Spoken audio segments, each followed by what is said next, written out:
సిద్ధరామయ్యపై fake video share చేసిన KTR. Fake video share చేసి ఉన్నదా మరి ఆ ఫేక్ వీడియో? ఆ ఫేక్ వీడియో ఏంది అంటే దాంట్లో ట్విట్టర్లో ఉంది. ట్విట్టర్లో ఈయన ఫేక్ వీడియో షేర్ చేసిండు. అయితే అక్కడ అసెంబ్లీలో మాట్లాడుతున్నట్టుగా ట్విట్టర్ బ్లాక్ చేసిండే కేటీఆర్. అయ్యో. అయితే అసెంబ్లీలో మాట్లాడుతున్నట్టుగా తప్పుడు మాటలు మాట్లాడుతున్నట్టుగా చేసిండు అనమాట. చేస్తే కేటీఆర్ టిఆర్ఎస్ బ్లాక్ వీడియో నన్ను బ్లాక్ చేసిండు కేటీఆర్.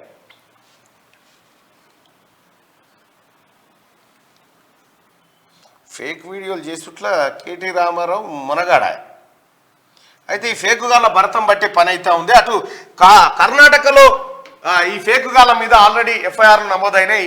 ఆల్రెడీ ఒకరిని అరెస్ట్ చేసినట్టుగా తెలుస్తా ఉంది. మరికొంతమంది ఫేక్ గాళ్ళ కోసం వేట కొనసాగుతూ ఉంది. తీసేసి ఉంటాడే, ఇజ్జత్ పోతుందిగా. చేయగానే ఆయన కౌంటర్ ఇచ్చిండు. అరే నువ్వు పెట్టింది ఫేక్, అది వాళ్ళు క్రియేట్ చేసిండ్రు, ఎవరు బీజేపీ వాళ్ళు క్రియేట్ చేసింది, నువ్వు షేర్ చేసి నువ్వు, అందుకనే నువ్వు ఫేక్ ఏదో నిజమేదో తెలియదు కాబట్టి నువ్వు ప్రభుత్వం కూలిపోయిందని చెప్పిండు ఆయన.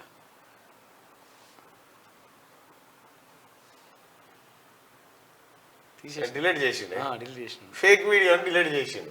అందుకే ఈ ఫేక్ గాళ్ళతోటే వచ్చింది బాధ అన్నట్టు. ఈ ఫేక్ గాళ్ళకు సంబంధించిన ప్రత్యేక కథనాన్ని శనార్థి తెలంగాణలో మనం కాసేపట్లో అసలు వీడియో పెట్టిండు. మళ్ళీ ఆయన సిద్ధరామయ్య అసలు వీడియో పెట్టిండు. నువ్వు పెట్టింది ఫేక్, ఇదంతా పెట్టి ఇట్లా మార్పింగ్ చేసేసిండ్రు, ఇది అసలు వీడియో అని చెప్పేసి అసలు వీడియో కూడా పోస్ట్ చేసి అంతే. మసిపూసి మారేడుగా చేసుడే కదా ఇలా పని అంతా. ఇలా జీవితం అంతా గదేనా. చేతగాని హామీలు ఎందుకంటూ విమర్శ. ఘాటుగా స్పందించిన కర్ణాటక ముఖ్యమంత్రి అబద్ధాలేవో నిజాలేవో మీకు తెలియట్లేదు, అందుకే ఎన్నికల్లో ఓడిపోయారని వ్యాఖ్య. కాంగ్రెస్ అబద్ధపు హామీలతో ఓడామన్న కేటీఆర్ హైదరాబాద్కు వచ్చేయండి. పార్లమెంట్ సమావేశాల వేళ 16 మంది ఎంపీలను పిలిపించిన కేసీఆర్ నేడు భేటీ కాబోతా ఉన్నట్టు. అయితే అందుకే ఎన్నికల్లో ఓడిపోయారు.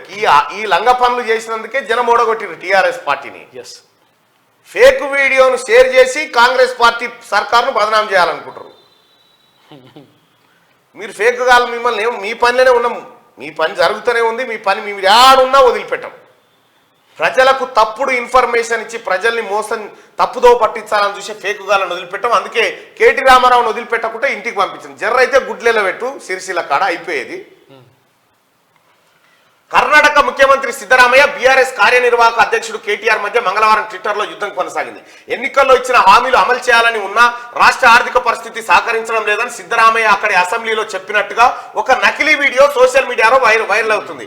తాను చెప్పని మాటలను చెప్పినట్టు fake video BJP IT cell సృష్టించిందని సిద్ధరామయ్య ఇప్పటికే మీడియాకు స్పష్టం చేశారు. ఆ విషయం తెలియని కేటీఆర్ దగ్గరకు వచ్చిన అదే వీడియోను ట్విట్టర్లో షేర్ చేశారు. ఎన్నికల హామీలు అమలు చేసేందుకు డబ్బులు లేవని అంటున్నారు. హామీల ప్రకటన ఇచ్చే ముందు ఆలోచించారా? తెలంగాణ భవిష్యత్తు కూడా ఇలాగే ఉండబోతుందంటూ ఫేక్ వీడియోను తో పాటు కామెంట్లు పెట్టి సిద్ధరామయ్యను కడిగేశారు. దీనిపై సిద్ధరామయ్యని నీయాసోటి ఫేక్ గా లేడు, ఇది ఫేక్ వీడియోరా బాబు. ఇప్పుడు ఫేక్ వీడియో అసలు వీడియో పెట్టేసింది ఆయన. అసలు వీడియో పెట్టేసింది సిద్ధరామయ్య. సిద్ధరామయ్య అకౌంట్ చూస్తే ఆయన అకౌంట్ చూద్దాం. ఇదే ఫేక్ విషయాన్ని కేటీ రామారావు అంటే బీజేపీ వాళ్ళు తయారు చేశారు. బీజేపీ వాళ్ళు తయారు చేసి కేటీ రామారావుకి ఇస్తే కేటీ రామారావు తెలివి తక్కువడు ఏం చేసిండు అన్న పెట్టిండిగా. అట్లా పెడితే ఆయన అసలు వీడియో పెట్టిండు దానికి కౌంటర్. ఇది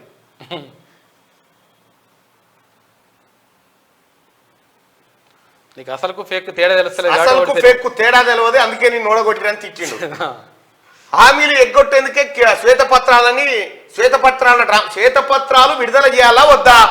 తెలంగాణ ప్రజలారా ఏమంటుంది కేటీ రామారావు? హామీలు ఎగ్గొడుతందుకు చెప్తున్నట. హామీలు ఎగ్గొడుతుంది కాదు, మీ ఈ బలగొడుతాను అది. తెలంగాణ ప్రజలారా శ్వేతపత్రాలు కేసీఆర్ చేసిన అంటే శ్వేతపత్రం అంటే ఏంటిదంటే, కొంతమంది అంటే నిరక్షరాస్యులు ఉంటారు. శ్వేతపత్రం అంటే ఏంటిదంటే ఉన్నది ఉన్నట్టుగా చెప్పడం, ఏం జరుగుతుంది ఏం జరిగిందనే విషయాన్ని కరెక్ట్గా క్లియర్గా చెప్పడాన్ని శ్వేతపత్రం అంటారు. ఆ శ్వేతపత్రం విడుదల చేస్తూ ఉంది ఇప్పుడు ప్రభుత్వం.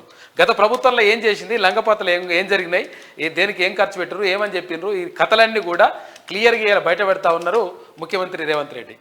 అది దాన్ని అన్నట్టు, అది శ్వేతపత్రం. ఆ శ్వేతపత్రం విడుదల చేయొద్దు అట్లా అని అంటున్నాడు. ఇక విడుదల చేస్తే నీకేమైంది? నిజంగా అద్భుతంగా ఉన్నప్పుడు శ్వేతపత్రం విడుదల చేస్తే నీకేమైంది అంటే ఉన్నది ఉన్నట్టు చెప్పొద్దు అంటున్నానమాట. అర్థం చేసుకోరు ఇక. రైట్. శ్వేతపత్రాలు అంటే ఇవి బయటికి వస్తే ఏది మన ఇది ఉందిగా కాళేశ్వరం కథ తర్వాత కాదు కేబుల్స్ లీక్ చేసిండు చూడు. ఓకే. అమెరికా రహస్యాలు బట్టబయలు చేసిండు చూడు. వికీలీక్స్ వికీలీక్స్ వికీలీక్స్ పేపర్లు ఎట్లుంటాయి ఇగో ఇవి గట్లుంటాయి అన్నట్టు ఇప్పుడు ఇలా కథ కూడా. ప్రజలారా ఇక పోల్ పెట్టినా చెప్పండి.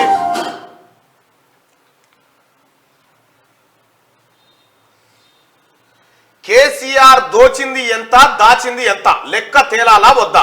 దోచిన సంపద లెక్క తేలాలి, దోచిన సంపద లెక్క బయటికి తీయొద్దు. ఈ రెండు ఆప్షన్స్ మీ ముంగట పెట్టినా ఇవి చెప్పొద్దట. ఇప్పుడు ఉత్సపడుతుంది చూడరుగా ఈ లెక్కన ఇవాళ వస్తారో ఏమన్నా కాళ్ళు వస్తుంది కడుపున వస్తుంది అని ఎటన్నా పోతారో. నిజంగా వీళ్ళు కరెక్టే ఉంటే శ్వేతపత్రం విడుదల చేయండి చేయండి ప్రజల ముందు పెట్టండి అని అంటుండేగా.